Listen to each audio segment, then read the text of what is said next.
and you'll see everything that's happening in the Overload universe. Everything from our new promotions to our new content, the Silver Right page, new events happening at the hotel. Everything that's near and dear to the Overload brand can be found on this page.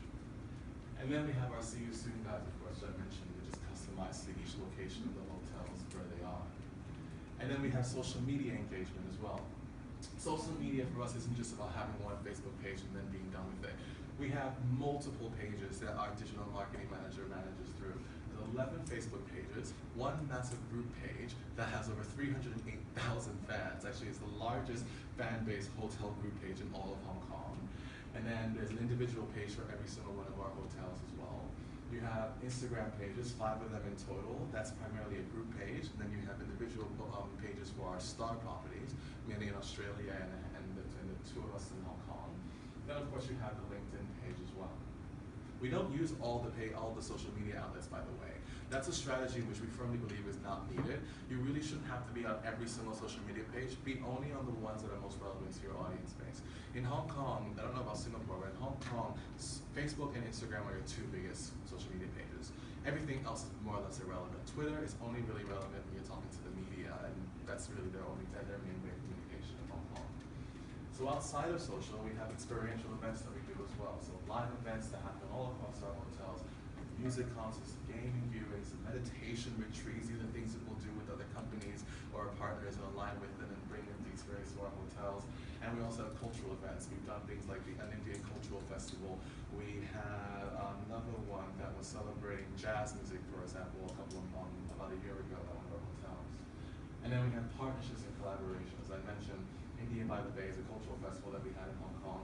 Art Central is a huge art exhibition that happens every year in Hong Kong in tandem with another event called Art Basel. And so they're the 2nd largest art exhibition every year in Hong Kong, and we are the official hotel partner, and we have been since, because art is a huge connection to who our hotel is. Every one of our properties is full of unique, one-of-a-kind, interested art that we actually will commission and have an artist create specifically for that property. So you're bound to find a lot of unique artwork in our properties. And then of course CSR projects, that is a huge near and dear thing to us as a brand. Our hotel managers, our staff, our CEO, we all get engaged in CSR activities across the cities that we locate because we truly believe in giving back to our communities. And then you have the art gym collaborations as well. So these are things that we've done with organizations like Buy Me Design in Hong Kong, where we'll host little art exhibitions in our hotel space itself, so people can come in and engage.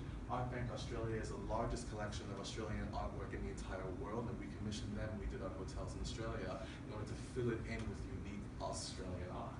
And of course, we have gallery exhibitions every so often. And now KOLs, key opinion leaders. Everybody likes talking about these guys today, that they are the go-to, you have to be a part of them, they have to be in your organization somehow, but nobody really knows how best to go about with them all the time. You know, in Overload, we engage both with the local Hong Kong KOLs as well as the overseas ones. And they're, it's the way you approach KOLs can usually be defined in 2 ways. It's either brand awareness or revenue generation. And you have to be very clear and specific exactly which one takes more precedence than the other. Both will always be there. Both will always be important to do. I mean, if you're a business, your ultimate goal is to make revenue. But you have to understand why you're engaged in that KOL. And that really does dictate where that value of them comes along. Sometimes people will say, oh, I'm engaging them because I want revenue generation. But do you understand what the KOL,